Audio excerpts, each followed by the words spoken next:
So we're going to go ahead and get started here.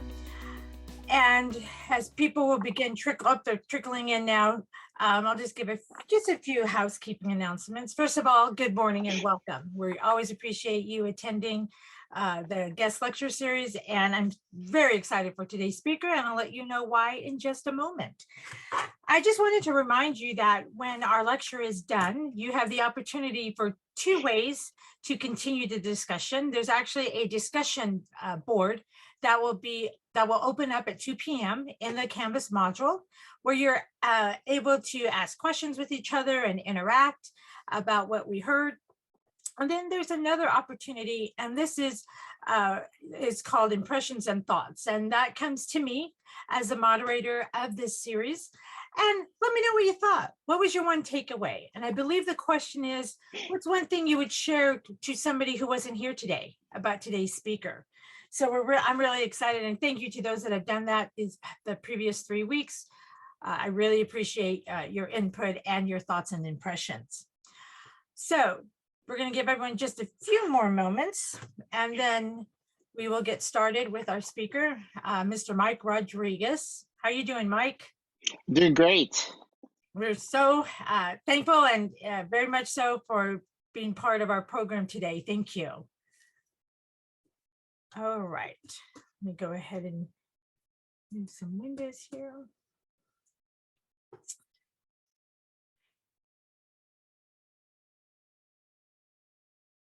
Okay, now some of you may have noticed things are a little different today. And this is actually at the request of Mr. Rodriguez. He actually would like this to be a little bit more interactive than we've had in the past. So you'll notice, and thank you to those who have already chiming in and saying good morning to us. He's actually put on and requested us put on the chat. So the chat is for our eyes only, but it's really for Mr. Rodriguez, because throughout his presentation, he's going to want to get some feedback from you, and he's going to ask you some questions and such. And so therefore, you've noticed the chat is open, so he's able to have some sort of interaction with you this morning. And then, of course, as always, if you have questions during our time together, please don't hesitate to put them in the Q&A, and then we will answer questions at the end of today's speaker. So with that being said, we're going to go ahead and get started. Are you ready, Mike? I'm ready. Okay. So Mike Rodriguez. Mike is a Clio award-winning sound designer, mixer, and has been working in the audio, film, and television and music industries for more than 20 years. Starting as a drum keyboard tech and a MIDI programmer for such artists such as Natalie Cole, Stryper, Al Jarreau, Stevie Wonder, Teddy Riley, and Martin Page, he learned what it took to work under pressure during live performances that ranged from small clubs to stadium venues.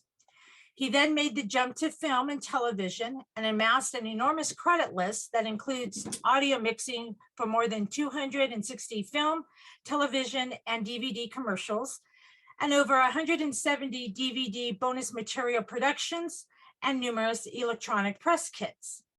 In addition, he has mixed 21 HBO television specials and an additional 35 network and cable television series and specials. He has also provided sound design for 9 feature films. Besides his entertainment work, he has contributed as a sound designer and audio mixer to numerous corporate, cultural, and museum projects, including the J. Paul Getty Museum, the Museum of Tolerance, and the Walt Disney Concert Hall. In his spare time, he runs Westwave Studios, composes music, and travels the world in search of interesting, obscure, useful/useless audio and music gear. So with that, Mr. Rodriguez, or I'll say Mike, the floor is yours. Thank you so much. Well, first of all, I want to thank you for allowing me to come here and talk for the next hour and a half or so. First of all, I wanted the chat open because I'm a social animal, and webinars are cool, but I like the feedback, and even if you just want to say hi, just feel free to say hi. I'm going to ask you some questions, but please use that chat. Let's make this interactive. Let's go back and forth because, quite frankly, this is what was the name of the lecture, Eva Marie? What was the official title? Oh, the official title was Sound Technology in Movies and More. Okay, so we're going to do sound technologies in movies, but the fun part is going to be the and more. And the and more is where I want to tell you a few things and discuss a few things that you might not have ever thought about, because we're going to talk about sound. And if anything, we could have just labeled this talk sound. You know, sound is something that we all kind of take for granted. Sound is all around us. Sound is it defines us. It's, you know, from music to ambience to, you know, it's just all around. It's like air. It's all around us. And let's talk about sound before we get into the technologies, before we get into everything else. Let's just start with sound. Okay. What is sound? And by the way, thank you so much for chiming in on that chat. It's really great because then I feel like I'm talking to people, and that's what I really like. But the first thing I want to talk about is what is sound, you know? And sound at its essence is a vibration that transfers through an elastic medium. For instance, air, right? I'm vibrating, my vocal cords are vibrating, it's coming out of my mouth, and it's going through air, and it's going to that person that's over there. They have an eardrum, they listen to it, it vibrates, it gets, you know, it gets transferred into what we know as sound. Sound is energy. It moves through air, it can move through water, it can move through any elastic substance can conduct sound. In order to have sound, you need to have a transmitter, right? You need to have something basically that creates sound, right? You know, clap, right? And then you need to have like a receptor. You need to have something like ears that get sound. And that's sound at its very essence. But if you think about it, isn't it kind of like what a bizarre concept, like sound? It's like, have you ever just thought like, why why is that like why is that little tap? Why does that little hit? Why does that sound like that? Why is that, you know? Why does that even make any noise, you know? And I do a lot of sound stuff. So I think of sound on a really crazy level. I think of sound, I just do a deep dive. And I want to open up your eyes to a different ideas about sound. So we know, first of all, I want anybody out there, you can just type in a little yes or no. Have you ever been in an environment where the sound has just totally annoyed you? Have you ever been in an environment where you've just been like, you just noticed something was out? Or maybe you've been in an environment and maybe you've like, been in a situation where you not necessarily even hear it. You just feel weird. You just like, something's up about this place. You know, something is really crazy about this place, you know? And you don't quite understand why. There's a lot of reasons for that. And one of them is sound. I'm going to tell you about a concept, and it's called the bioacoustical print or bioacoustic footprint. And what the bioacoustic footprint is that every space has a footprint of sound that's made up of smaller sounds that create that space. So, for instance, you go in a jungle and you have birds and you have monkeys and you have animals running around. That, on a macro level, the jungle has a bioacoustic footprint. But also, along with that, as you go down, down, down more, spaces within that jungle have their own unique bioacoustic footprint. And you keep going and keep going and keep going. What ends up happening is because of a bioacoustic footprint, no two places on this planet sound the same. Think about that. Think about that. Let's just talk, you know, we're talking big picture here.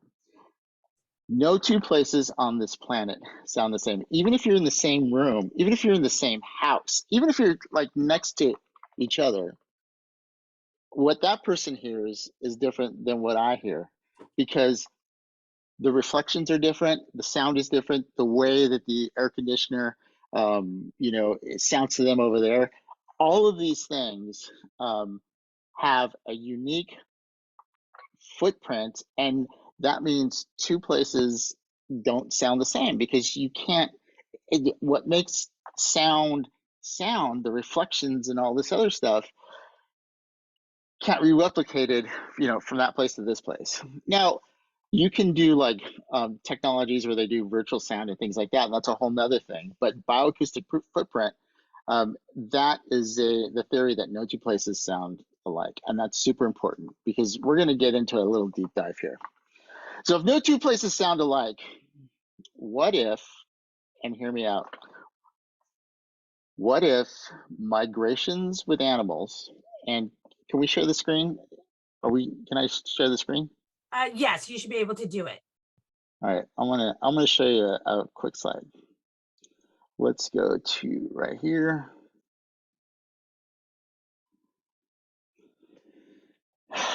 All right, this is a poster, and it shows all these different animals that migrate.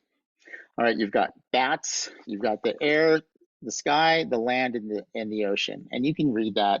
And you can actually buy this poster. I just got this off the internet. It's a poster you can buy, but it's for kids in school.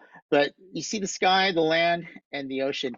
All these animals migrate. And what's the common theme about migration? The common theme is the migration is, look, you've got elastic material that they move through. You got the water for the fish, right? You've got the air for the land, and you've got the air and this for the sky. What if migrations were guided? What if these animals were guided not only through, the electromagnetism that they all say that an instinct, but what if it was just simply sound? What if there was these sound lanes that the animal knows to go because they've heard it before?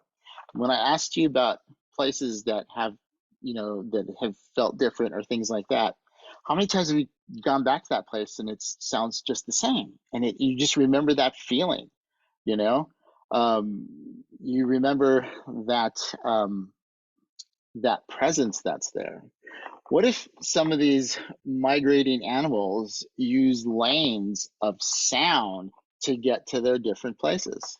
Now, I've read a few things about this, and I'm not saying it's true or not true. I'm just presenting these things about sound that make you think, that's interesting. Because what happens when you get a big urban crawl throughout the whole place, and all of a sudden you start building things, like in Capistrano, when the swallows, where the swallows are, they used to come back to the church in masses, and now they're spread out amongst this.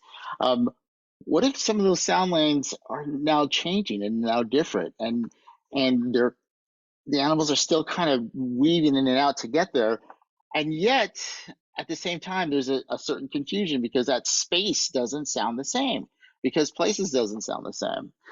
Once you start thinking about this, it's kind of mind-blowing. It really is, because you see that how, in some ways, there's all this great mystery about some of these migrations and how things move and how things migrate. But yet, in another way, it almost seems so simple that it's something as simple as maybe sound that people. Now, I'm not saying that this is the only way, but because there's instinct, and like for elephants, there's landmarks and things like that. But it just shows you how important sound is in our everyday lives, and even in nature, and how it works out. Now let's take sound and let's go a little bit different direction. So if we know that sound is energy, right? It's a vibration, it moves through land, and then it hits the receptor.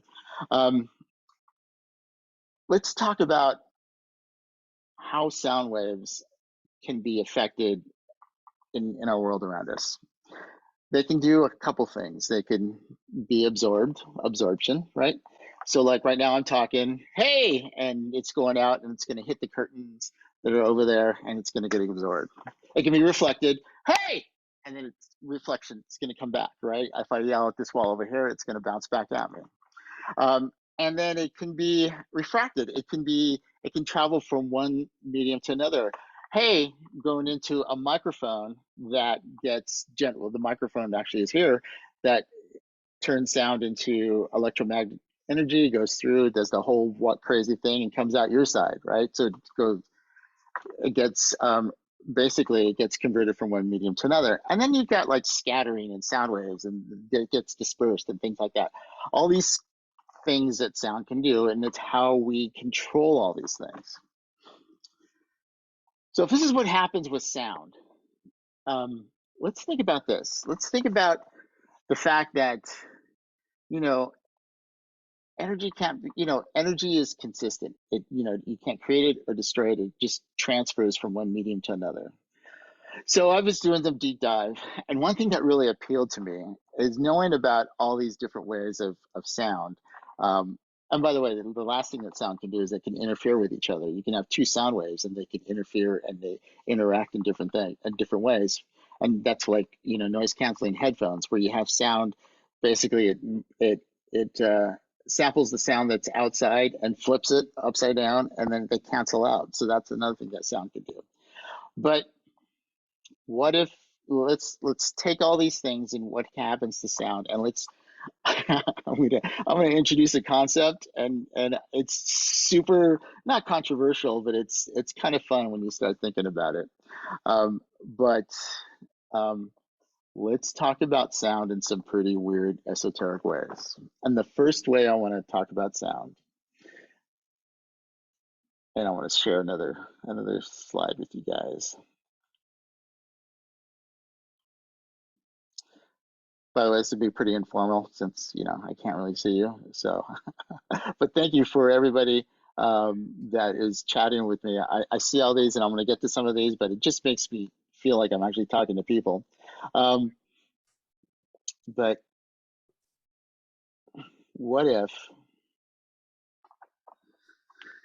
what you see is a spooky house, and what if sound in spooky houses is actually leftover vibrations of events that happened in that place? And what if some of these materials that are in houses, and some of these materials are in some of these old things, the absorption, what if what if it's actually still there? Infinite, small, tiny amounts. But what if that energy is somehow still in there? What if it's sound energy? Um, and this appealed to me. I read this online, and I thought, I'm not a Ghostbuster, but that really does kind of, when you see, people with apparitions and things like that, and you're like, there's a certain amount of energy there. What if that energy, in all these crazy, spooky places is sound energy? And that leads me to that first question that I told you about, where I was asking you guys if you've ever been to a place and it just was weird. It just sounded weird. It just left you, feeling uneasy or something like that. What if that uneasy is just sound energy that's a remnant, like even a small, tiny, infinitesimal amount? And I thought about that, and I just think that's kind of fun to think about, like sound in that way, like this remnants. And if you take it even farther, what if some people are more susceptible to some of that sound energy? And what if that energy that we all talk about, and that Eastern religions and things like that, what if that is just maybe sound? And like I said, I'm not telling you that it is. I'm just trying to talk about sound in a different way. I'm trying to talk about, the concept of sound, because it's such a big part of the universe and of the world, that when you start to think about it, um, it kind of makes sense, right? It's kind of easy to get your head around that. Really quick, right on chat right now, how many people think that this is a possibility? You know, and if you don't think it's a possibility, that's fine too. I'm good either way. I just think it's pretty fun. So let's just see, just right now, really quick, just if you're out there, just type. You don't even have to type the full, yes. You can just say why, you know, because I just want to see, yeah, great. It's amazing. Yeah. You know? Isn't that like when you start thinking about energy and you start thinking about sound, isn't that amazing when you think about it at that level that literally the voice, the concept of, voices from the past could actually be a thing. And I was in Europe before COVID, and I went to the Tower of London. And so in the Tower of London, I got there early and went to the Tower Walk, and there was nobody there, and I was walking by myself, which, by the way, was the creepiest thing ever. And I was like, you're like, hey, this is really cool. You're by yourself, and then you start walking. You're like, oh my gosh, I'm by myself right now in the Tower of London. um, and and and there is a presence about that historical place. There's just a vibe about it, And even we even use that in in our language, that place vibe. That has a good vibe. That has a good vibe. What if it literally has a great vibe? What if that is actually a concept? So thank you so much. I see all these comments that are coming back. It's great. It's great. And it does not surprise me that if there was some traumatic incidents that happens in certain places, that you would get a tremendous amount of, sound, and a tremendous amount of, you know, energy. So I'm not a ghostbuster. Like I said, I'm not saying this is true, but when I read about it, I was like, it's really interesting. It really, really kind of just I, I'm such a sound geek. I really am. That when I start looking at stuff like this, it makes me just think of possibilities and things like that, and actually can explain so much. Like if it is truly something like this, then the whole concept of ghosts and the whole concept of a haunted place really is easy to get your head around. And I'm not talking about this on a metaphysical level, and I'm not talking about this even, on a religious level. I'm just talking about this on a scientific level. I'm just talking on a natural level, that some of these things that we have a hard time wrapping our head around, maybe we just have to look at some of the way nature works and just kind of put it to its natural conclusion and just kind of think outside the box. Anyway, um, let's talk about sound in another way. Um, here's a few interesting things about sound.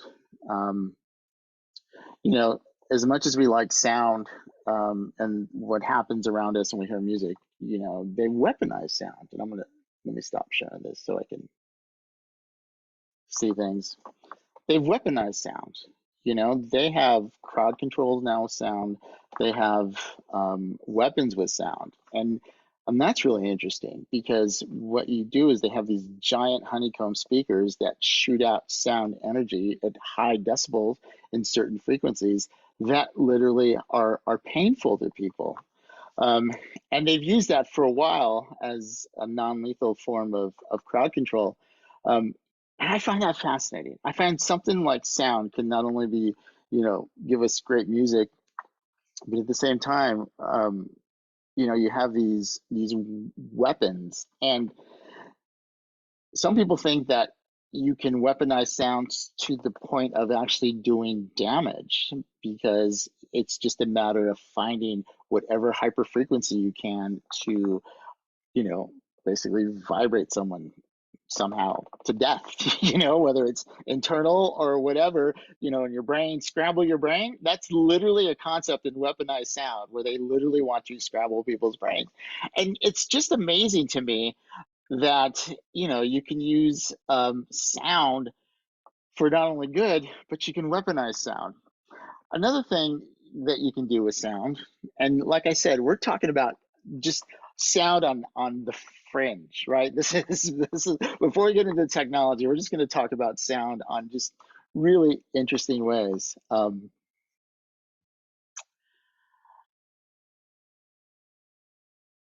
there's a whole community of sound baths and sound healing. And some people believe that, there's the vibrational healing of sound, having to do with, as much as we have negative frequencies that can be weaponized, there's positive frequencies. There's frequencies that resonate within our body that help us. And that it's like medicine. It can have not only a positive effect on your body, but on your mind. Really quick, interactive time. How many people out there have ever had a sound bath? How many people have even heard of sound baths? Are wise if you've heard of it? Give me ends if you haven't heard about it. Let's see how many people.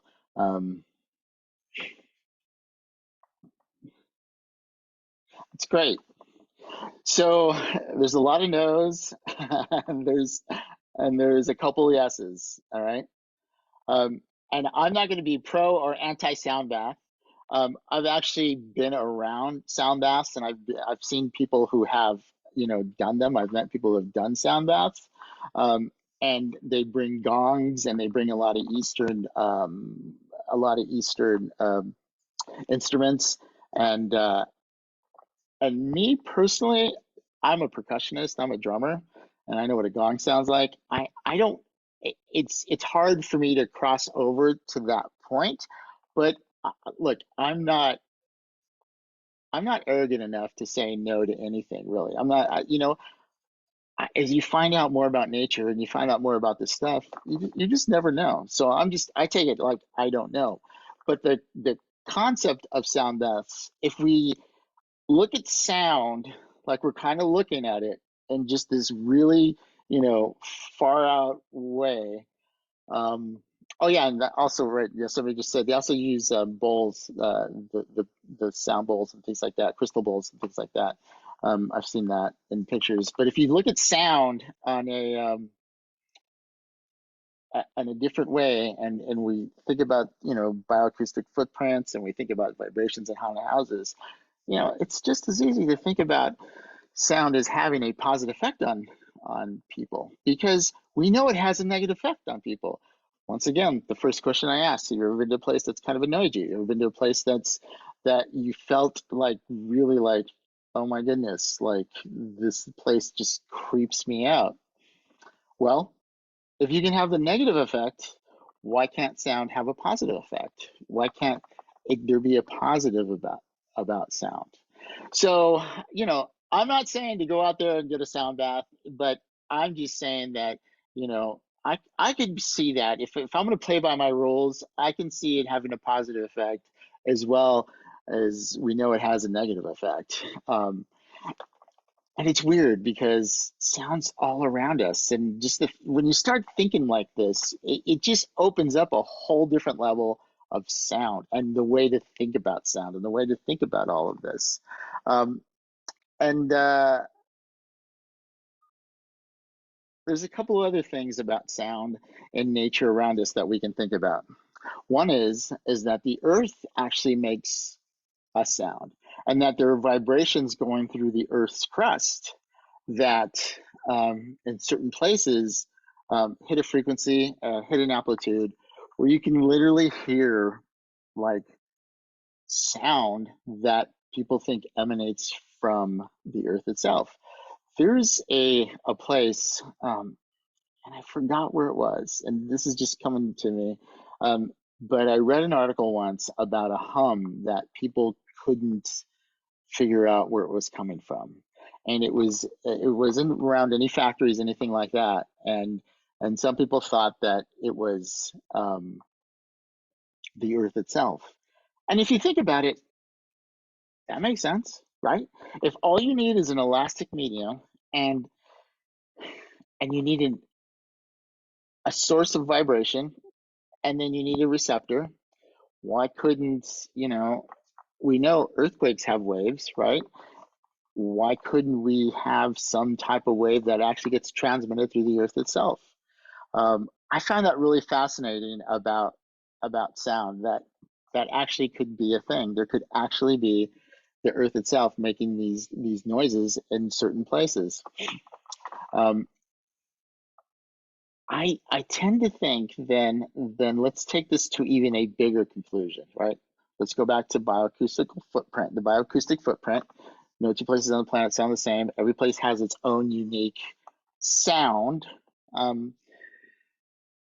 You need a medium to transmit the wave of sound.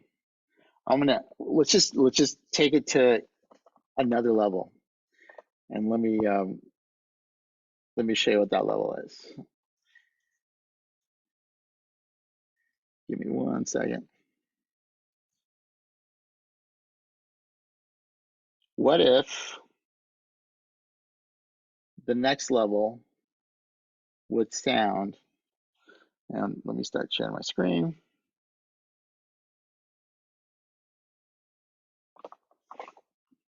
Look at this picture from the James Webb telescope, right? You see a lot of galaxies, you see a lot of stuff. What if the universe itself has a sound? What if there is a ginormously huge wave that can be transmitted through our universe? We just don't have the receptors yet, maybe, to pick it up. But what if that's the natural conclusion of expanding our sound understanding? You know, what if, be it the Big Bang, which, we already have radio telescopes where they're like, yeah, we can hear the Big Bang. But what if we can hear things on an even bigger level? I find this concept just mind blowing, because here we go. We started with simple sound, right? We started with just these little sounds that I can snap my fingers. Okay, they're too slippery. Let's go with a clap.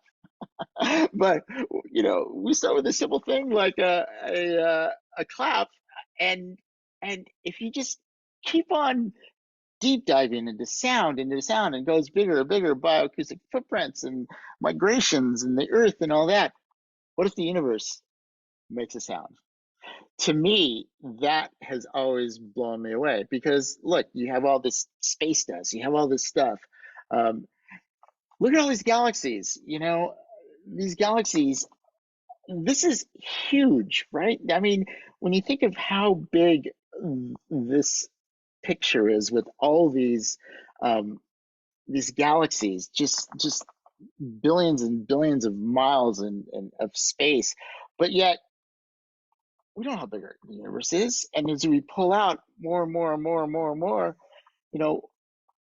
what if sound can just travel through all of this? And there's these giant waves.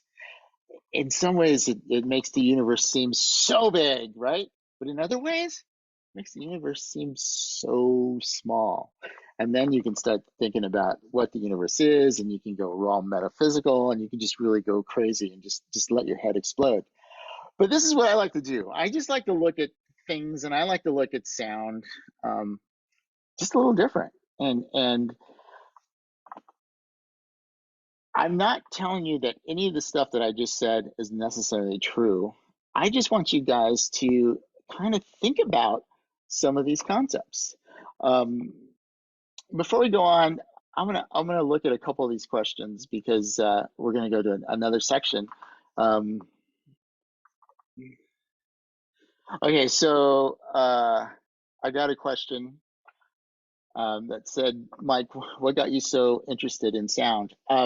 My career got me interested in sound because I started off as way back when I was a kid as a drummer, and I was one of those kids who built a drum set out of pots and pans, and I would play along to the radio, and I would play the drums, and it started there, and then I got into music, and I actually ended up touring with not as a musician, but I worked on behind the scenes, and I toured for 9 years, and then I started mixing film and television, and that just started blowing my mind with sound, and I just started doing a deep dive, and as I got exposed to better gear and better equipment, it just really piqued my curiosity is how far this all goes. And then when I learned about bioacoustic footprint, let me tell you, this is going to be really geeky, but I'm going to tell you this, and I'm going to give you guys an idea that you can have. When I was in high school,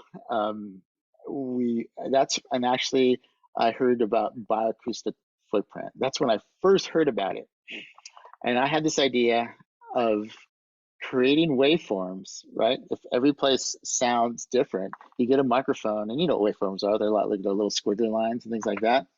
And I was like, what if we could record these waveforms, print them out, and then sell them as pictures of the sound of certain places? And I was a real Disney geek back then, so I was like, yeah, like this is what Disneyland sounds like, you know, and even more than that, this is what the Matterhorn sounds like. This is what this sounds like. And then you go and you sell a print of the waveform of this is the ocean, and this is the beach, and this is all these other places. And that's actually what got me interested in the whole concept of the bioacoustic footprint. And then I just kind of deep dive from there.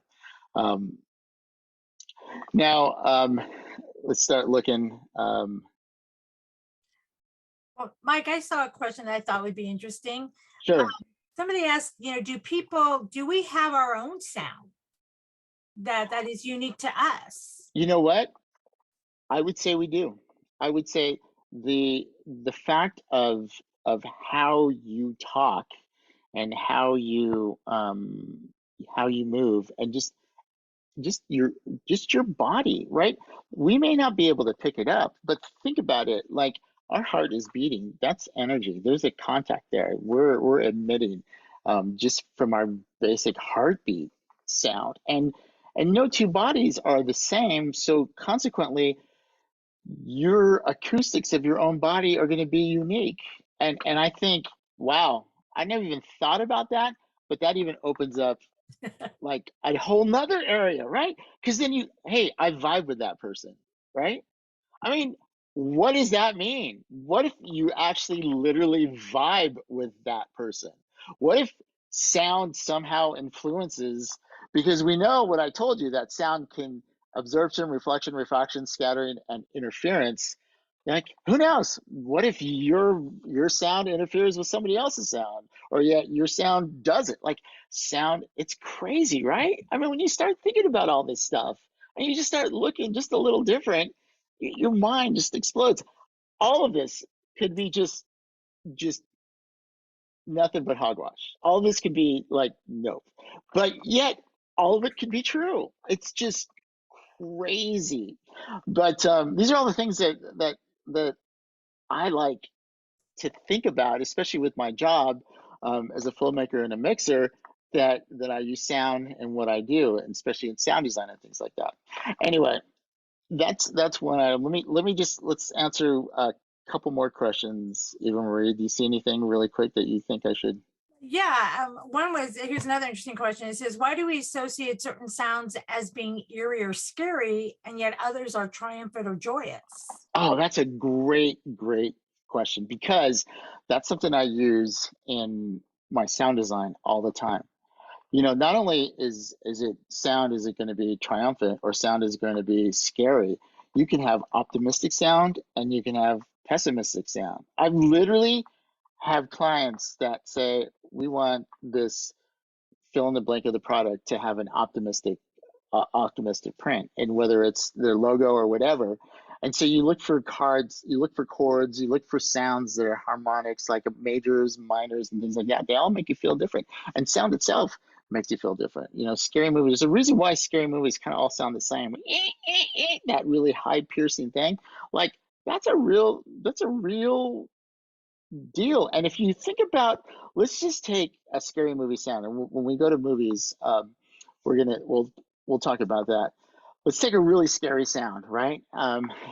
Like the classic scary sound is Alfred Hitchcock, right? The shower scene. Um, High piercing, the strings just sound almost annoying.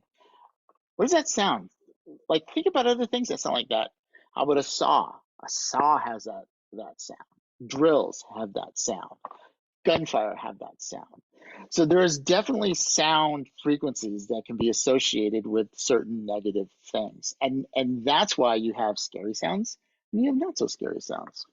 But anyway, let's move forward because I can talk about this all day long, and I realize we're almost halfway through, and I haven't even got to movies. So let's take this. But I want to talk about sound because it really influences our entertainment, and I wanted to talk about the concept of sound on all this different level, because a lot of these things is what we use in entertainment to scare you and to make you feel certain ways. So I'm just going to close a few quick things here, and let's talk about movie sound.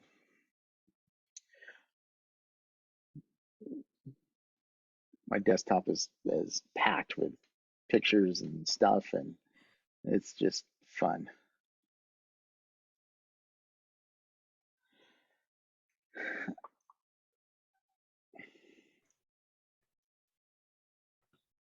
Can you give our students just a hint of where you are? They see all these beautiful screens and buttons and Oh yeah.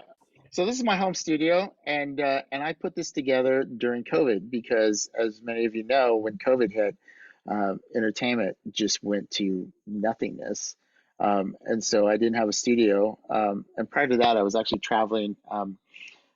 In 2018, was actually I left working in the studio full time as a mixer. I was a senior mixer for a big advertising agency in Hollywood.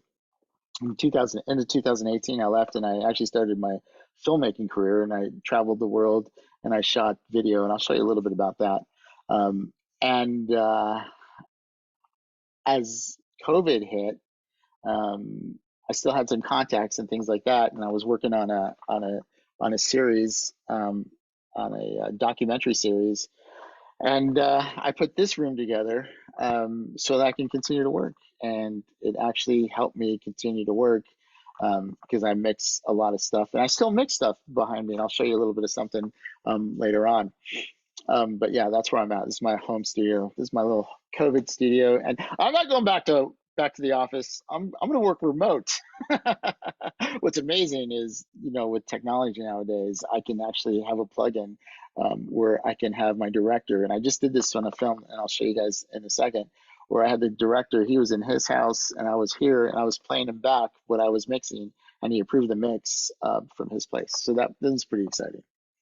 But let's start with motion picture sound. And you know what? I'm just going to give you guys a super quick run through of of uh, of sound and how it is and what it is now, because there's even more fun stuff. And let me share my screen.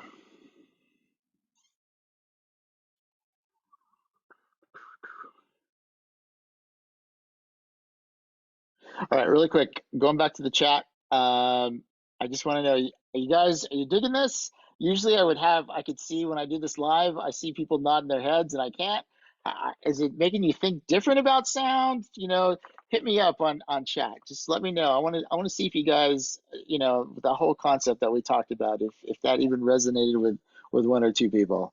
So just give me a Y or give me an N if you're digging or if you're not digging. Either way, I'm good. So send them. See, it's the affirmation.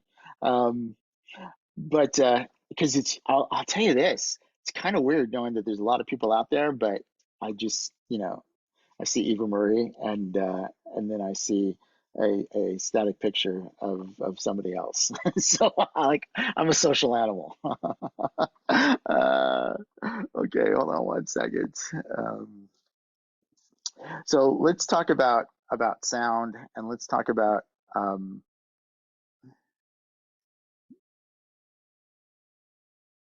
sound in cinema, and I'm going to go through this kind of fast, but it's kind of fascinating.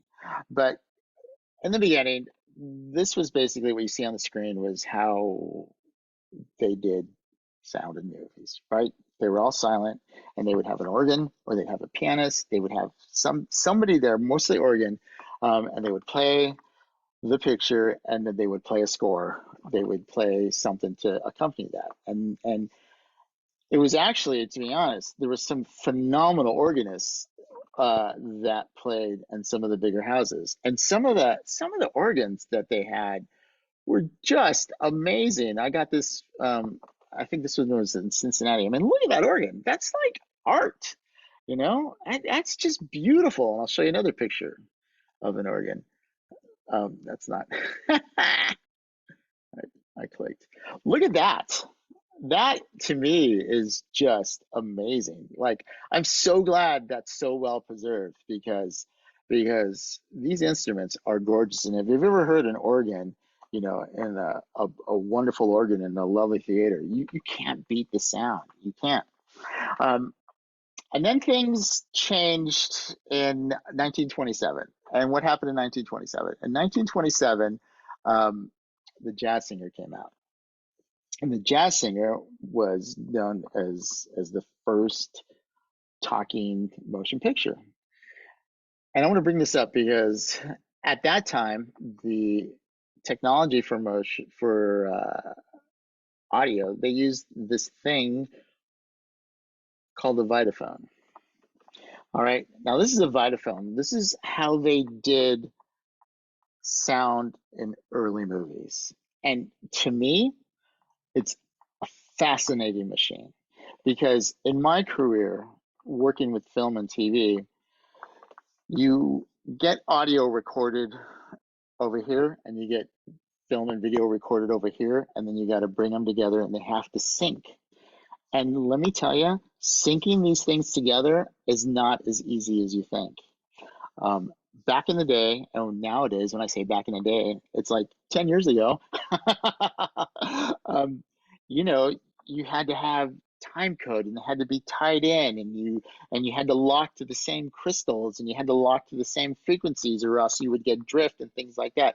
I cannot tell you how many times I got a whole show, and then we get the sound to it, and the sound is drifting. And if the sound drifts more than like 4 frames, and actually more than 2 frames, but they say 4 frames, then people will notice it's out of sync. And that's because, if you start a recorder here and it's recording my voice on analog tape, and you start a recorder here and it's recording my voice on analog tape, believe it or not, they're going to be different speeds. Even if you hit start and stop at the same time, just because of the process, they're not going to be identical.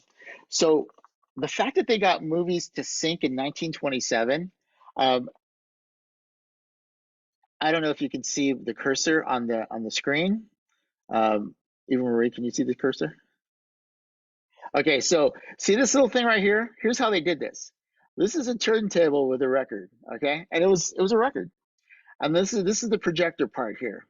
And they were tied in, the motor here and the motor here, actually the motor here, that's actually the lamp.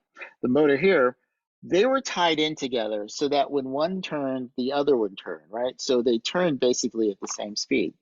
So what would happen is the projectionist would load up the projector and would go to a specific spot to start the movie, would take the platter and go, let's put it right down there on this part here, right? This little platter there. And he'd take the needle and he would put it, there would literally be a mark to like start here, boom. And then when you flip the switch, since the motors were tied, the film would go, the record would go, and you would have sync. Now, the problem with that is it was very cumbersome to make and to edit and to get everything lined up. It was hugely cumbersome. It was a real big pain to do that. But that's how the early talkies. And the fact that what's amazing is not only was that purely an analog, it was purely just mechanical, but it worked. And it worked so much that we actually we could preserve all this. So we have some of these. A lot of them we don't. A lot of early film we don't, because it was highly explosive. It was made with some really bad stuff.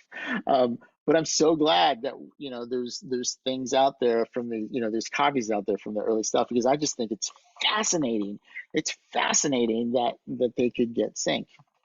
Now we're going to jump forward.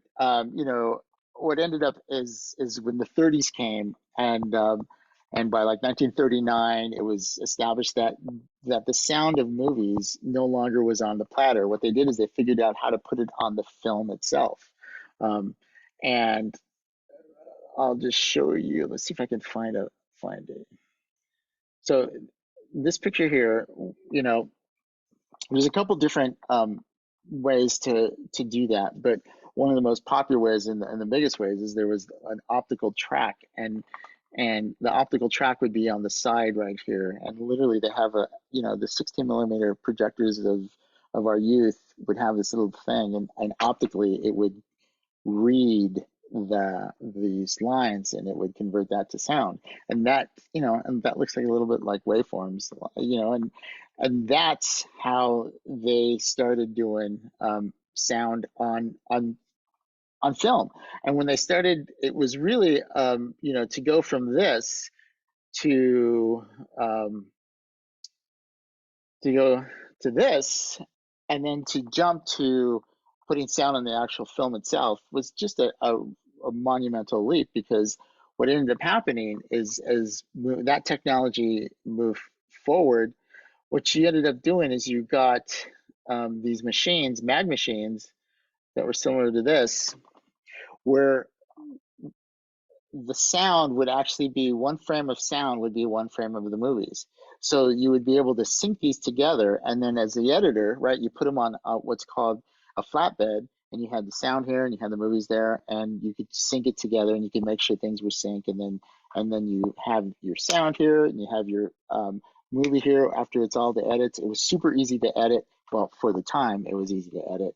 You could make changes, and you could finally take your print of your sound and your print of your movies, get them married, and they'll be in sync because it's frame to frame, frame to frame.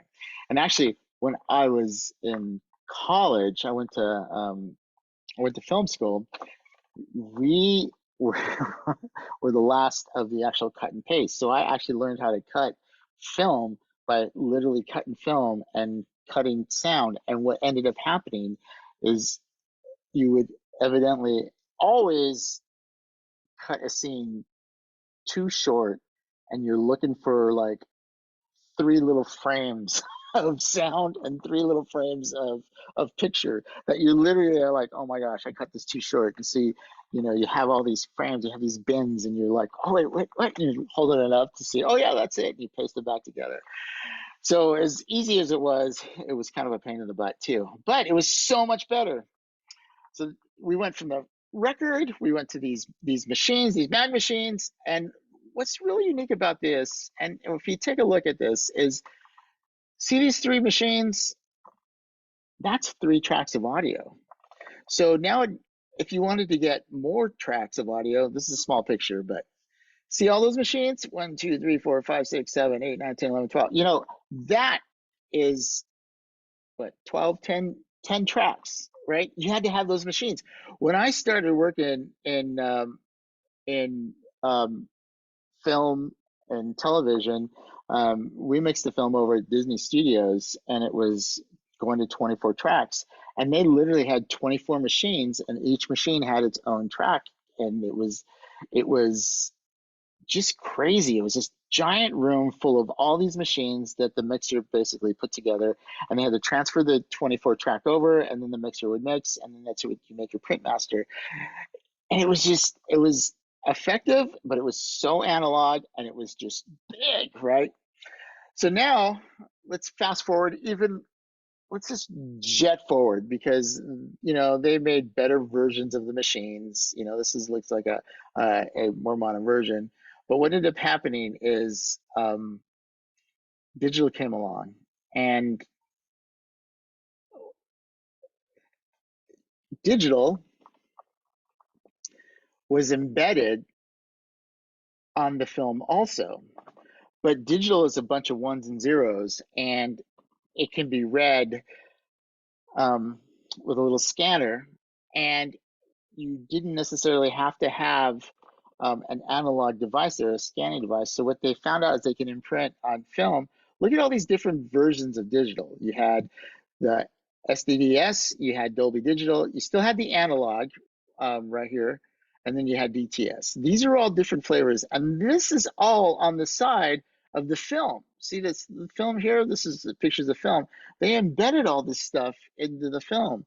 So back in the day, you would have your print of your film, you take it in, and depending on what the theater had, if the theater had a Dolby Digital or just was analog or a DTS system, it would read, the machine would read that part of it. That was cool. That got us through. We got some really good digital sound, and we got some digital sound on the that side. On our side, when we're mixing and stuff, a lot of it was still analog, but now we could take these analog tapes and we can go to digital and have amazing sound. And then what happened is Pro Tools happened. This audio program that came into being, and it got adopted by the motion picture and the TV industry. And that's when I started mixing film and television. I was on the first wave back in like 1996, 1997 of users that started using this program. And so no longer do we have to cut and paste these little things of film. We could all do it in our computer, and in our computer we would make we'd give a file that had what's called a print master, and we would send that to the lab, and they would turn it into all these little doodads that you see on the side here, all these different formats. And that's how we did it for a long time. Nowadays, we're going to jump forward some more years. You don't have film. Nowadays, you have a disc, and basically, it's a special kind of disc. If you have a disc at all, a lot of times it's encrypted now, and they send it over the internet. And you have a machine on one side, and you have a machine on the other side, and you get this encrypted file that it gets beamed. And so you don't even see film because it's a projector, which it looks great, it sounds great, and all hail sound advancement in film, because believe me, this was a pain. And if we go backwards to where we started, which was down here, right? We started with this, and then we go to 3 tracks of that. I'm going to show you something, all right? I just mixed the film, and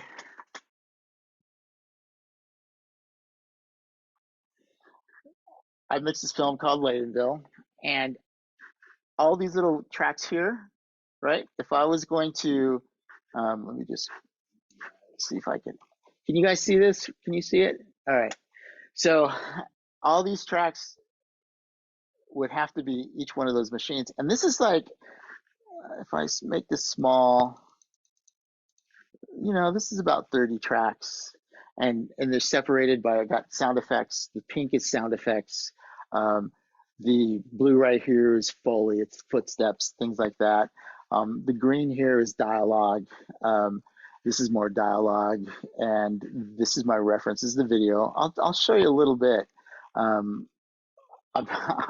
won't play the sound only because this isn't really my project. So I'll show you what it looks like, but you may be able to pick some of it up through my mic, but I kind of got to honor the client. But now I can run picture, this is the picture here, and I can run my sound here, and I can mix. And I'm going to show you something that's really unique about mixing nowadays. So along the lines of technology, I'm going to stop sharing for a second. In the recording side of things, on the studio side of things,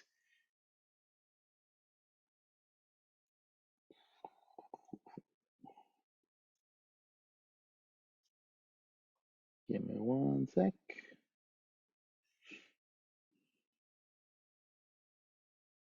I'm going to do a little bit of house cleaning so I can.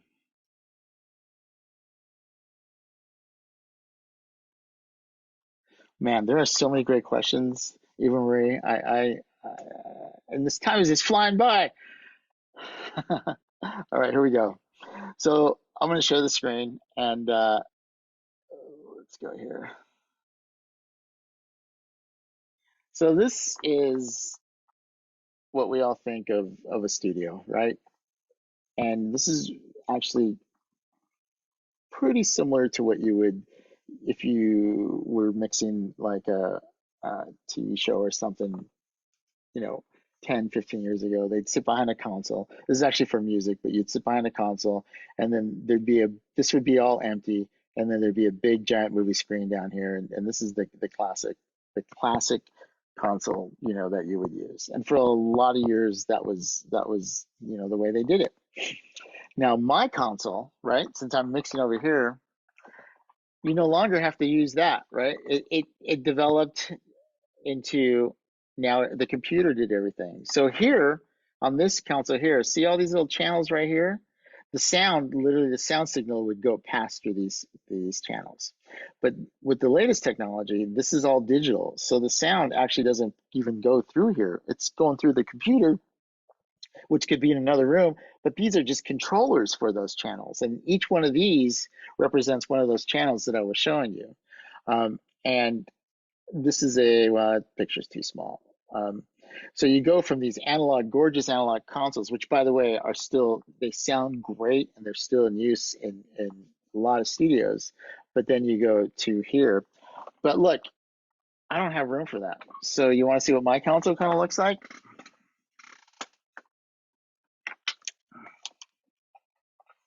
This is my console. My console looks like this.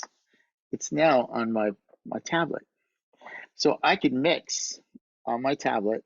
I can mix inside this program also. If I come over here and I show the mix window, I can also get it up on there.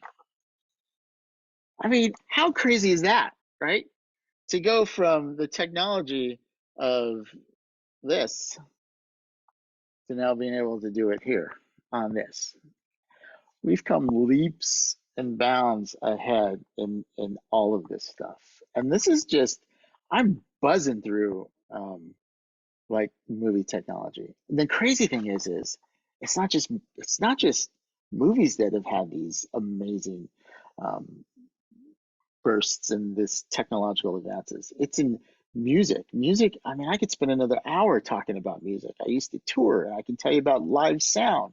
You know, when you go see a concert, the technology to replicate the sound is so much better now than, you know, even 15, 10, 5 years ago. There's just I can't tell you how these changes that are all around us. And what's crazy is as all these changes are affecting us, they just kind of move slow. And the goal is that you would never even notice that these things change like that.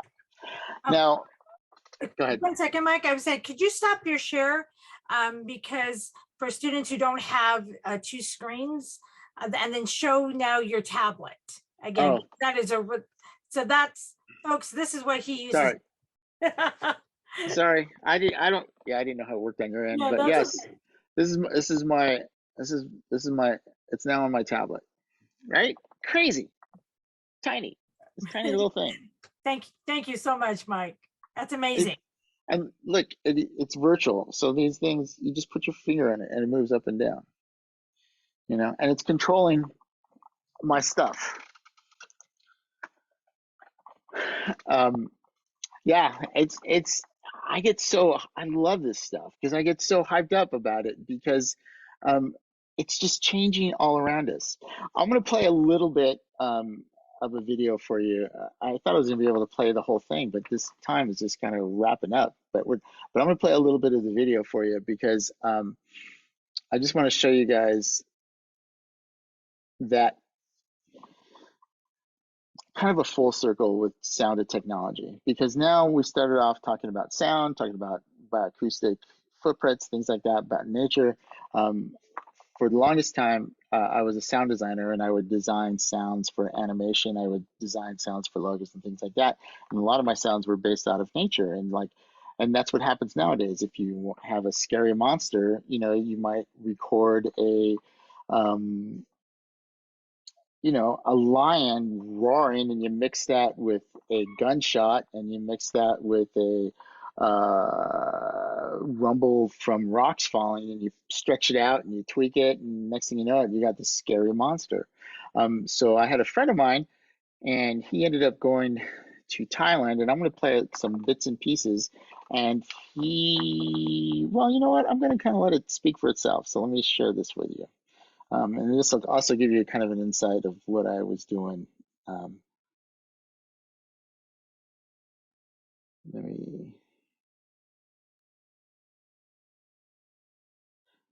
What I was doing in my film career, which kind of launched me to what I do now. But here you go.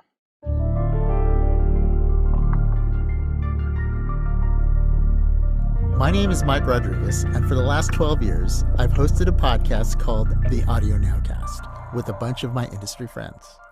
I work in the audio industry, and this is the space where I mix.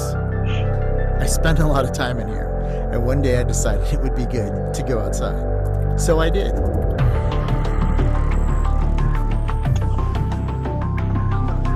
I traveled around the world, filming the unique spaces where audio is made, played, or listened to.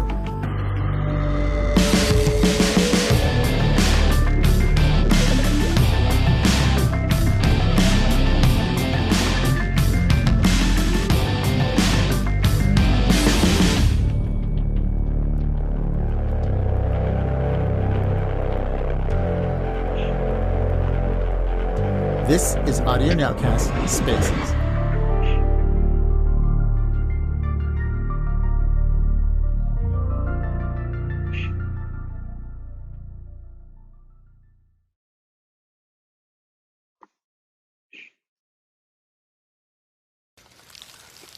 Elephants. Amazing creatures, and yes, I'm slightly nervous around them. And you should hear some of the sounds they make.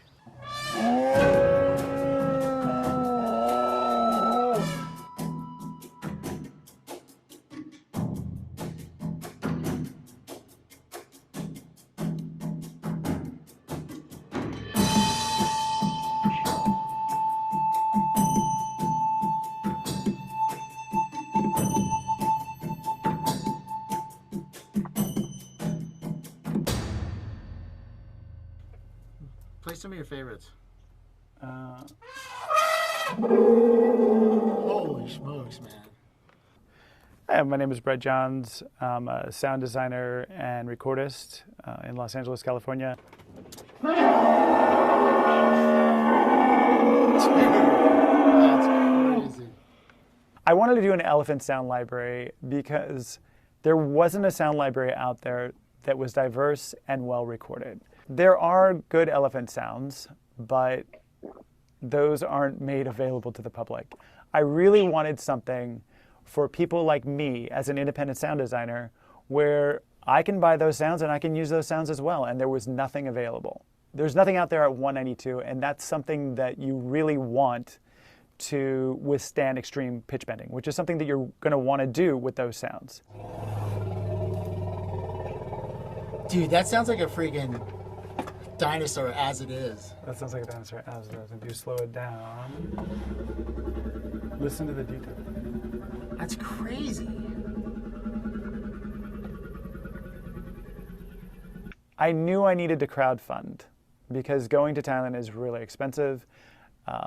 Booking recordings with elephants is really expensive. You've got gear, you've got all your supplies, travel, hotel accommodations. And I felt like this was a project in terms of crowdfunding that the sound community could get behind. Hello everyone, my name is Brett Johns. I'm a sound designer based in Los Angeles, California. And I'd like to talk to you about my Kickstarter campaign for a sound effects library called Elephants in the Room. Once I got funded, it was like, all right, I got funded. And then it was, now what? Now I really got to do it. No pressure. Just some of the biggest names in the industry are saying, hey, we believe in you. This is going to happen. And if you don't, you're going to be a pariah in all of the sound design world.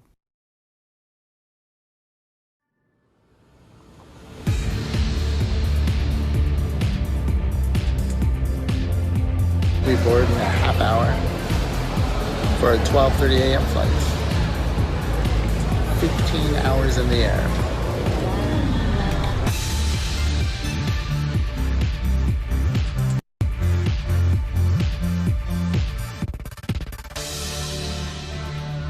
One more flight.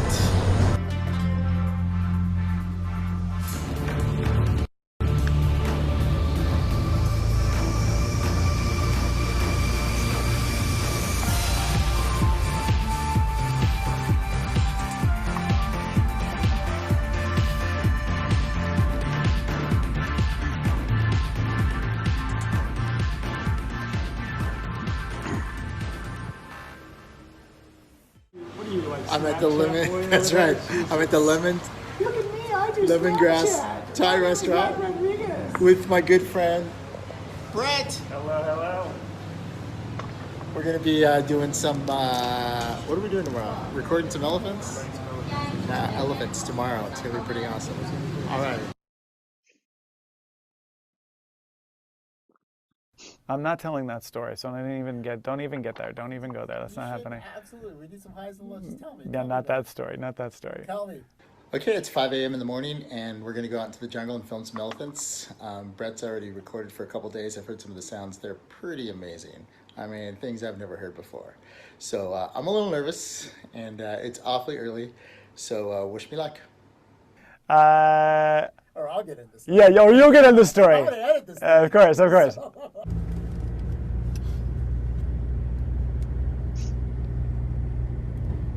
Had a very early morning. Our guide said, "Oh no, it has to be really early tomorrow.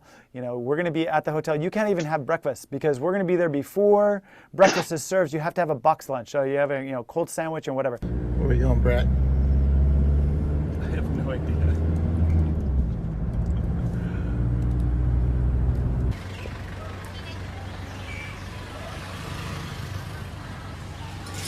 Wow, what time is this open? 5 o'clock.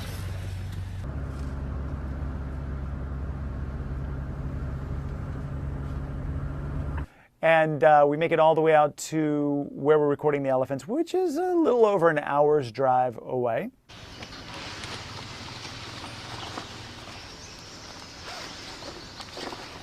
Not a joke. Not a joke. Like, not even a joke. Not a joke. Well, what are we going to do? I'm like, okay, let me just get my kit together and just gonna put it all together. And I'm in the back putting everything together. And, oh, I forgot my headphones. Wait, what was that? There was a little noise back there. I forgot my headphones. I don't have my headphones. The headphone.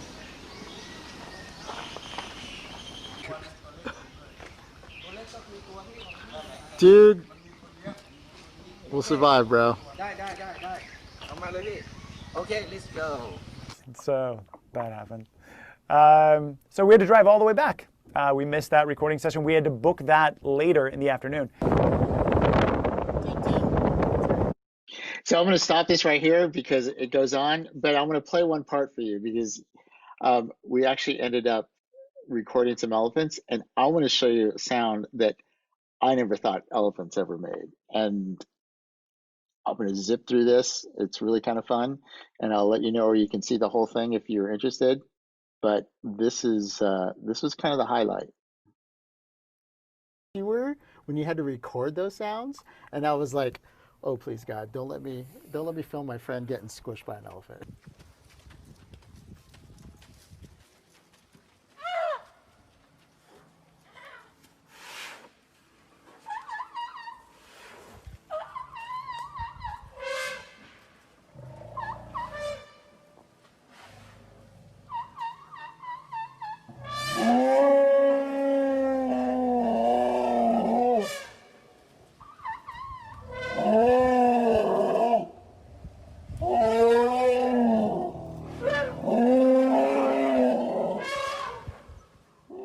That was like that was the highlight because it was so incredible. It was incredible, but it's also, I think, that when you're watching it, you don't really know their state of mind. Like, basically, I mean, there's one elephant, they bring two other elephants to come in and say hello, and you're like, oh, wow, they're really happy to see one another, but they're jumping all around and they're making that sound, and you're like, wait, are these elephants just completely out of their mind happy to see one another, and you don't know what they're going to do?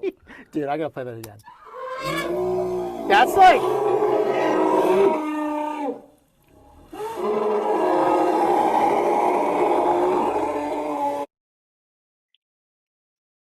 Anyway, that's a little bit of what I do with, you basically take that sound of the elephant and, okay, really quick, how many people were surprised? Just hit a Y. how many people were surprised at what that elephant sounded like? Like that sounded like a dinosaur, right? It's like I I can only imagine what a real dinosaur sounded like, because if an elephant can make that sound, could you imagine what those big magnificent beasts, what they sounded like? It just blows me away when you hear sound. And you take that sound, you pitch it down, you add a few other things to it, and that's how we get our amazing sound effects in movies, and that's how we get monsters and things like that. I'm actually going to wrap up my part because I want to take some time for some questions, because there's amazing questions. And by the way, I just want to thank you guys for the chat, because I'm reading everything that comes by. Just so you know, I see you and the affirmations and some of your questions. I wish I could get to all of them. But I just want to thank you for putting the chat up there, because for me, it just kind of helps. I feel like I'm talking to people, and obviously I'm talking to some amazing people out there. But you know, what have we done here? We've basically taken something that we all live with, and we've taken something that's all around us, and we've kind of looked at it through just kind of a different lens, and we kind of looked at it just a different way. We've looked at it sideways, we've looked at it up above, and the implications of it. We've kind of let our mind kind of run wild. And some of the things that we talked about almost seem kind of magical, and almost seem kind of, otherworldly, with the haunted stuff and with the resonance and things like that. It just makes me, the reason why I get so excited about sound, and the reason why I have such an enthusiasm about sound, is because it's magic. It really is. Forget Harry Potter, forget all that stuff. We've got everyday magic around us, just in the way nature works, just in the way it all can be played out. And that's where my enthusiasm comes from. And as technology advances, and man, I didn't even get to a lot of the technologies that we have in like laptops and things like that. Even laptop speakers. Your laptop in a MacBook? If you look at your laptop, the way that they do the sound, it actually emulates so that it doesn't come from the speakers themselves, but it comes from like around you. So it's using digital technology to emulate speakers being here, not being down here flat. That's magic. That's digital. It's just so incredible that you can kind of tweak acoustics and things like that to do that kind of stuff. So, next time you're in a situation and you're vibing, next time you're in a situation and you think, well, this place feels weird, maybe you're listening to history. Maybe you're vibing from sound waves that were long gone, but somehow still resonating. So anyhow, it's been my pleasure, and let's open it up for some Q&A. And thank you so much for just being interactive with me. And I hope you learned a few things. And sorry I couldn't get to everything, and sorry I had to go so fast. But as you can see, there's just a lot of things that we can talk about for something as simple as sound. Well, thank you so much, Mike. Truly appreciate this journey. And so I'm just going to dive right into the questions. My first one I want to ask is in related to that elephant video. One, where did you end up using the sounds for, or what's the potential for sounds like that? And do they do that with other animals? They do that with, okay, my friend has a library not only with that, he has one of otters, sea otters, but there's pretty much a library on every animal that's out there. I have probably about 3,000 sounds of different animals in just my own personal library. And they're natural, they're organic, and it's the basis of so many things. I'll give you an example. The elephant trunk hitting the floor, which had this kind of a hollow, kind of resonant thing.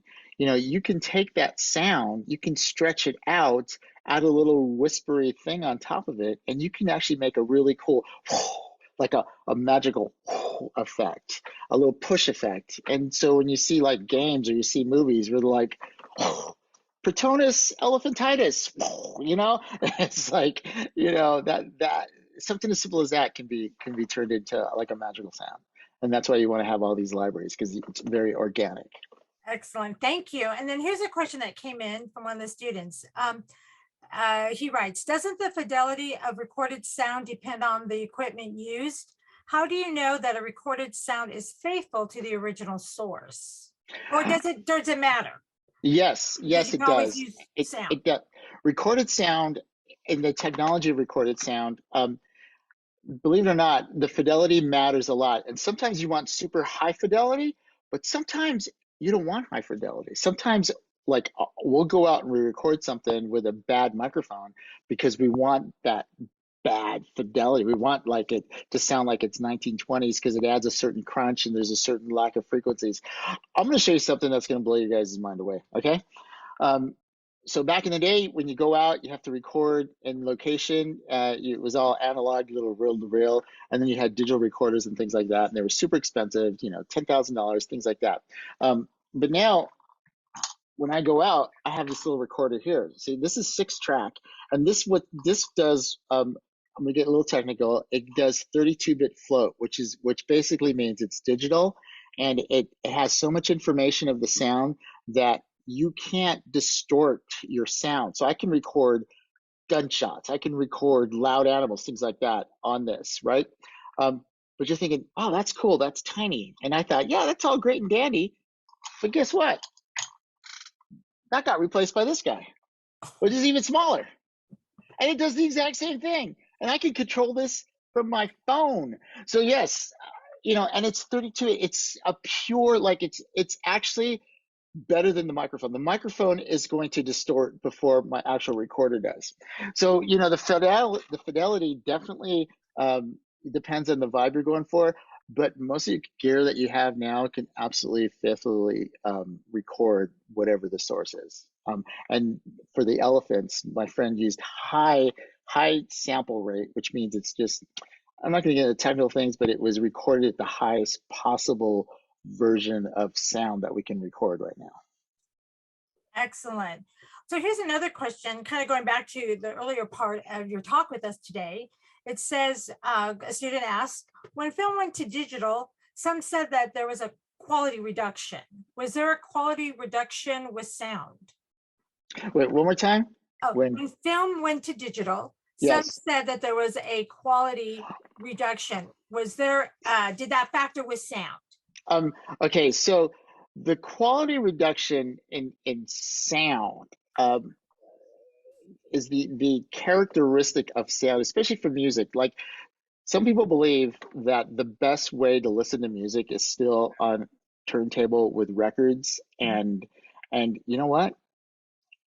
I almost agree with that, because I've heard some amazing records on an amazing turntable that have this pure warmth tone because it's all analog and it's almost like you're connected to it, and they do sound great. But in the film end of things, you didn't really suffer from that, because analog film sound was horrible. It was so bad. It was so bad, And so when it went to digital, you're like, thank God. So did it suffer on the movie side of things? Absolutely not. 100% no. Even TV sound before we went digital was the worst. I'm just going to give you an example. The dynamic range is the difference between your high sounds, gunshots, and your low sounds, whisper. Okay. In television, it was like this. You had to stay like this. Now in digital, I can go like this. So my highs are higher, my lows are lower. That's one of the reasons why they have that TV, that night setting on your TV, because it squishes it down to this. Because obviously at night, if you have this big dynamic range, your lows are going to be super loud. And actually, some people, it annoys them. And I understand, because as a mixer, you got to nail it so that you don't have those problems. And that's one of the things that dialogue is getting buried and things like that. There's a whole other thing, there's so much to cover in this. I'm just gonna have to come back sometime, because literally we can go down rabbit holes that you never even thought about when it comes to television and late night and viewing and things like that. So I will tell you this though, if you annoy people at night, use the late night setting on your TV because it really does help. Because what Okay. it does is it brings your dialogue out, so you can lower it so you can still hear the words. Just so you know. Oh, and I never even knew that. I just thought it was just another setting. But that goes to another question that another student had, and I know this is going to be one of those where you probably would have to come back. But if you can give a 45-second of, or okay, we'll give you a minute. How do you explain the concept of mixing? Okay, so really quick, that's actually relatively easy. Oh, good. Mixing is finding space in the sound field for all the elements. That's all you're doing. You have your music, okay? And then you have your dialogue and you have your sound effects, and you maybe have a bunch of tracks of each. So maybe I have 12 sound effects, and maybe I have, 3 to 4 different tracks of music with percussion on one, strings on another, and vocals on another. And then maybe I have ambience, because that's something that I wish I could play. The movie behind me, I had to create all the ambience. So when they were outside, I had to put in all the birds and all that stuff. The morning, there's this great little morning dove that I put in. You take all these elements and you just find places for them. You find, okay, you want the dialogue here because you want to hear the dialogue. And then you want, oh, here comes a car by. So you just mix it so it comes in and comes out. And then you have your ambience is right down here, because when there's no words and nobody's talking in between, you want that little bird to be like, and then finally you have the music bed, and the music is all the emotion. The music is where it's going to hit you in the heart. And so you put the music there, and maybe you ride the music. When they're not talking, it swells up and then it goes back down. When you go to the movies next time, listen to the music track and see how they weave it in and out. And actually, listen to all this stuff. That's the concept of mixing. We're there just we're dancing, man. We're dancing with sound. We're moving stuff up and down. That's why it's so fun. That's why I love it. That's why I have this behind me. Because if I didn't, I will work here, I have crazy hours. Sometimes I don't start mixing till 10, and I finish at 6 to 7 a.m. because it's quiet and I can mix at a low volume because I have these really super high-end speakers, and then I can also use headphones. But that's even a whole nother thing. I have headphones, and I have a plugin that can emulate like I'm listening it to a room. So I'm listening to it in my headphones, but in reality, it sounds like I'm listening it to a room, like a big studio, so I can continue to mix. Anyhow, that's the whole secret of mixing. You're just balancing. You're just dancing with sound. Oh, that sounds great, and I can see why you have so much fun, because it's radiating, and that's a lot of the comments. We really appreciate your enthusiasm about this. So now here's another interesting question, because one student asked, why have sounds gotten so loud? For example, in movie theaters, we hear the loud music in the beginning when we're waiting for the film, and then just the film itself, and sounds just seem to have gotten louder over the years. Okay, I'm going to tell you this. I'm going to tell you the secret about movie sound that nobody knows. With trailers, there is an absolute level that you have to mix to. And they literally have a frequency. They have a standard for trailers that you mix to. For movies, there is no standard. Some movies can be loud action movies, and some movies can just talk, just dialogue. There's no standard. That's why sometimes you hear the theater next to you booming, and then sometimes you don't, because there is no standard. And the reason why they do that is excitement, because now, if you have an action movie and you have all this excitement, we can control sound better now than we ever can. And not only that, but here's the other thing. The movie theaters, the actual sound systems in movie theaters are getting better. Their sound technology nowadays is much better than sound technologies, 10 years ago, much better than sound technologies, obviously longer than that. So it's a combination of technologies. It's a combination of the fact that there is no real standard. And it's a combination of the fact that, depending on the talent of the mixers. Now, I'm going to tell you this. The mixers that mix the big films are great. It's so competitive to get to that level, and you really got to go into that system. I was outside that system, and I never kind of wanted to go in that system because I was more into filmmaking and things like that. But yeah, that's it. That's what contributes to sound, and the reason why things seem louder is because they can be louder. Okay, excellent. So you had mentioned about um, how you got the elephant sounds. My question for you is, where is the most random place, or what was the most random sound that you found that became like, oh my goodness, we can turn it into this, but you would have never thought to go and get that sound. Okay, And do you still go get sounds? I'm going to tell you the best sound I ever designed that was so crazy and random, I actually did in the studio. I was doing a commercial, and I don't know if you guys, for the longest time, I was doing all the Toshiba commercials for their laptops, and I was doing all the sound design and everything. And there was a Toshiba commercial where it had like these mechanical bees, right? And they were mechanical bees, and basically they created the laptop, and at the end they lifted the laptop because it was so light, and they were robot bees, and I had to have a robot bee sound. So I'm sitting in my bay, and I'm thinking, how do I get a robot bee sound? And there's all this movement. And for Christmas, I got this little drone, one of these tiny little drones, right?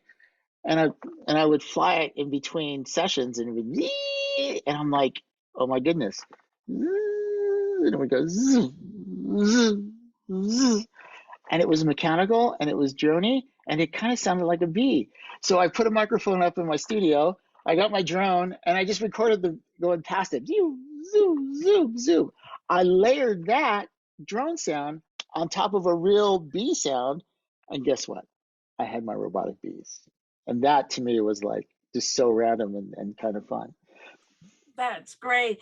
Do you often still go and collect sounds, or are you like always listening for that sound? I mean, you know that would what? mean that you're always working, or you literally are always working. I you don't have to do that anymore because there's so many sound libraries out there that I literally I could go online and say I have to look for the sounds, but I can buy the library. And my library is pretty huge right now, so there's not too many sounds that I don't have or I can't create with what I have. But if I need to go to that next step, then I will absolutely go shopping. As a matter of fact, over the summer, I did a horror film where they had giant worms that I had to voice. And so I went online because I was like, what does a giant worm sound like? And I got a bunch of really cool sounds. I put them together and made a giant worm. So yeah, I still every once in a while I'll go buy them. I don't have to necessarily go record them, but if I need to record Foley, like if I need somebody like tapping something or just something where I need to add some natural sound effects, I'll put a microphone here and I'll just do it right here. I'll just like, oh, somebody needs a set. I need a sound of something sitting down the teacup or something. Boom, I'll record it and just slice it in. So how has that impacted like the Foley industry? Because if everything is shrinking and now, I mean, look what you can do. You could even probably say, to one of your kids, hey, I need you to just clinkle ice cubes in a. Well, I'll tell you this, Foley artists are worth their weight in gold because they still are necessary. I would rather have a Foley artist, and a Foley artist is people that do all that than do it on my own. Number one, I don't want to cut footsteps, even though I can. I've got a little generator where I play on my keyboard, left foot, right foot, and it'll generate different sounds for the left foot and right foot.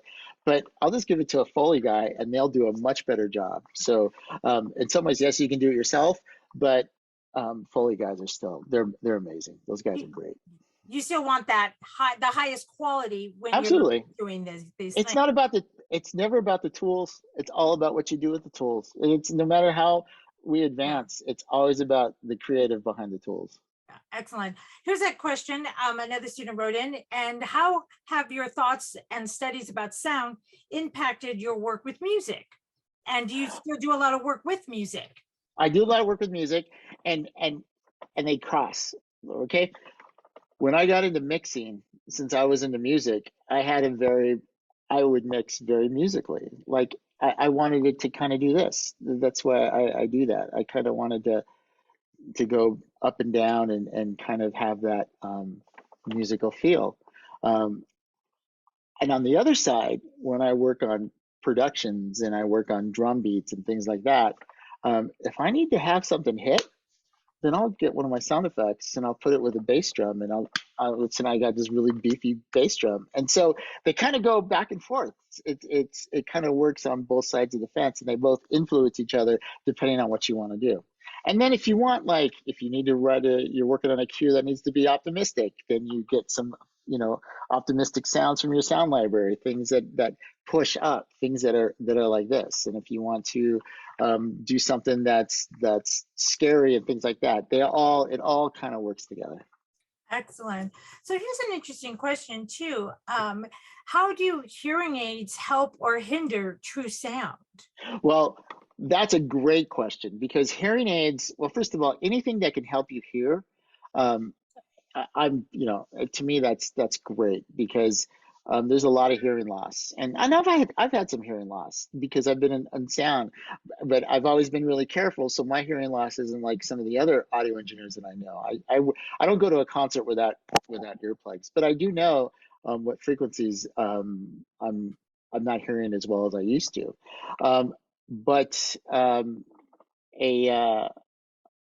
hearing aids nowadays, and especially in-ear monitors and things like that, they can literally scan the inside of your ear and provide an acoustic space specifically for your ear, and that's how some of the new earbud technologies and things like that work.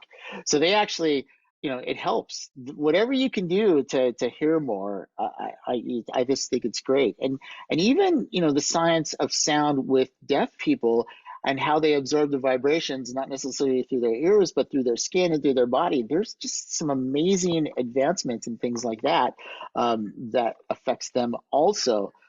Think about this, deaf people can also have that weird vibey feeling at certain places. And if they don't have any hearing, how are they reacting to what could be the ambient sound of that place? So it's really kind of crazy. By the way, I want to answer this question that I just saw popped up, asking what a Foley guy is. Yes, A Foley artist is someone who's in a recording studio, and they'll see a movie playing in front of them, and they'll see somebody walking, and they'll re-record the footsteps of somebody walking. And literally in movies, if you hear footsteps, if you hear just everyday common sounds of people picking up a blanket or putting down something, that was never recorded on set. They only pick up the dialogue on set. Sometimes you get bleed through, but most of the time, all of that stuff is all added after the effect. I mean, after the shoot, it's all added as an effect.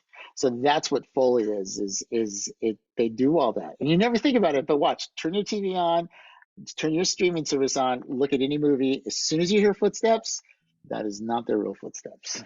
Especially if you see a shot where they're even a medium shot, where you see the whole body and you see them walking and you hear it just poke through, that is not their stuff. That's all the post-production guys.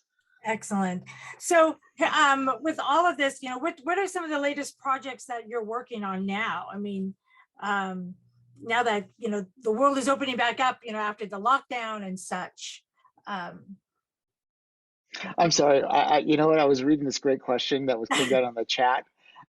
I did not hear what you just said, because I'm going to answer this guy's. Okay, go ahead and answer the first question. Go ahead. There's this great question, yes. about high harmonics that can't be heard above 20 kilohertz. Believe it or not, even though you can't hear those harmonics, you can hear them. And I'll tell you what I mean.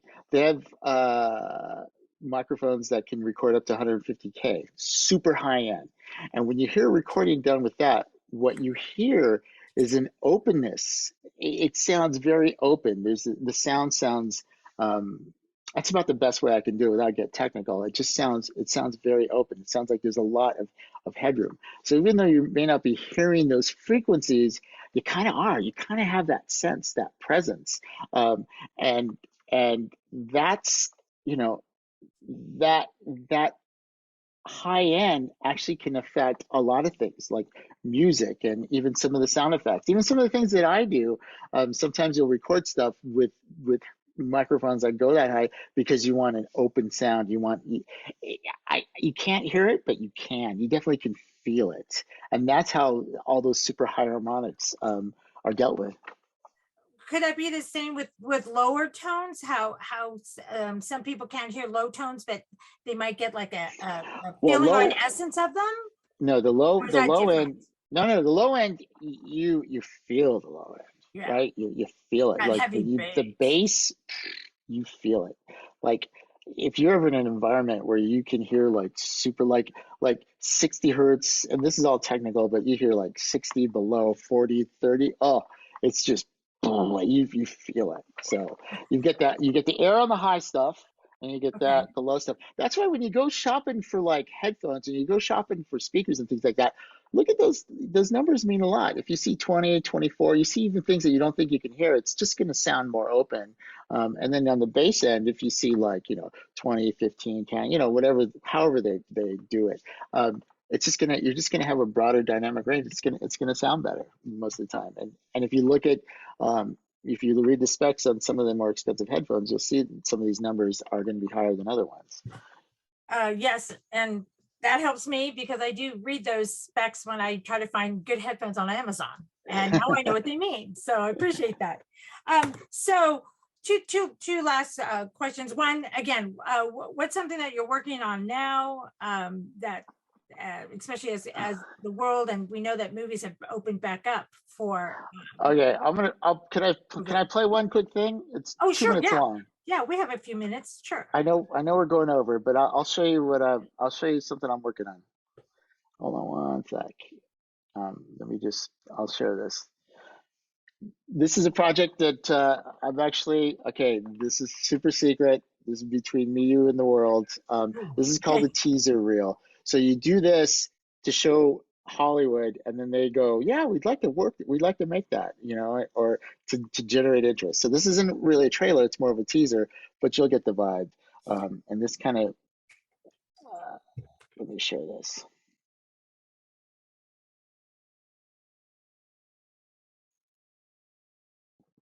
So would you say this is like a little like mini world premiere?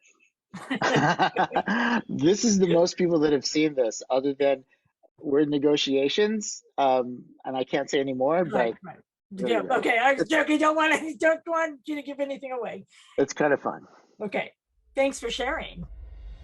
Every generation We were going to split off and make our own generation and change the world. becomes a group with a song I liked the song, I thought it was good, and I thought it revived their career. that inspires, Businesses use it for, inspiring their work team. that is special, And it has sentimental value, to myself, because my dad and I would just drive around and literally just rock out to it. that redefines music, It was just a massive hit, so you heard it on the radio. and that we all And it was just on all the time. hate. Oh, God, that song. I don't like that song at all. No, you did not. God, it's the worst song. It's so stupid. What does it even mean? It makes me think of music that I both love, but also in a lot of ways I think grew up kind of hating. We built this city. Worst song ever. I still think the demo is a totally different creature. The story of We Built This City. I still love the song, but I didn't see it as a hit. I never envisioned it as a single. When you work with Bernie Taupin, and I think Elton said it as well, you know the lyrics are good because they're written in a rhythmic fashion. I had a shot at producing Starship, right? And when that happened, I called Dennis. What we wanted to try to do with Starship was to just bring an edge to their records. I wasn't even into we built this sort of city on rock and roll. I thought, if we didn't have to say rock and roll too much, be cool. It didn't turn into that in the end. I think the negativity around the song started around, 2004 with the Blender article. All know Grace Slick. You know the personality. You know how tough Grace Slick is. Do you really think she would sing a song that she hated? Worst song ever. I don't like it. But I don't turn it off when I hear it on the radio. So there you go. And you might have seen a little cameo in there of someone. But Yes. you guys know, so that actually, we're in negotiations because it's a series. We're taking a bunch of your favorite songs that you love to hate, and we're doing a deep dive into them. So that's kind of fun. So that's what I'm doing in my my other life. Well, thank you. And then the other thing a lot of people want to know is where can they see the full Spaces documentary? So if you go to my website, which is mikesfilms.com, I have some episodes there that you can see. And then if you click on the YouTube link, you can see some other things. But it'll show you some of the stuff that I do. I create content, and I travel around and I do interviews and I do photos, and I'm working on another documentary. You'll just kind of see it. It kind of just, kind of gives an overview of what I'm up to nowadays. MIKESFILMS.com. Yeah, mikesfilms.com. All right. So I just put that in the chat for everyone. If you could either copy and paste or just write it down. Thank you for making that one simple for us. Mike's Films. Yeah, you know what? I was totally surprised that I got that one. Because, when you're named Mike, that's like being named boy. It's like so generic. Well, again, first of all, Mike, I have to thank you for making this interactive with our students. As you can see, the chat, how long it is, and all the great comments. And the chat was great. Yeah, you guys. That was fabulous. Just so you know, I was reading those, and I literally wish I could sit here and talk to each and every one of you, because you guys were fabulous. You were just great. You made it easy. I didn't feel like I was talking to a void. Sometimes you get on these things, you're like, am I talking to anybody? Yes. Because come on, how many people have just gotten bored with Zooms? I mean, I've been in Zoom meetings, and you're like, oh. Wait, but except if you're in my classes, because I'm on Zoom, right? Right, Mike? Right? Yes. And if you haven't taken me, I teach art history, and we make it fun. Well, I just want to thank you guys. I want to thank you for all your kind comments, and this is super, super fun. And all I can tell you is, you know what? Take a second and listen to the things around you, and just let your mind go to those places. Take some of these concepts and see next time if you're in a spooky situation and it's really eerie out there, just pay attention to what it sounds like. Just pay attention. Who knows? Who knows? All right, my friends, we'll continue the conversation in the discussion post. I'm so interested in hearing your impressions and thoughts. Both of those open at 2 p.m. today on Canvas. And again, thanks, Mike. Bravo. Hey, my pleasure. Thank you so much. And all right, hopefully everyone.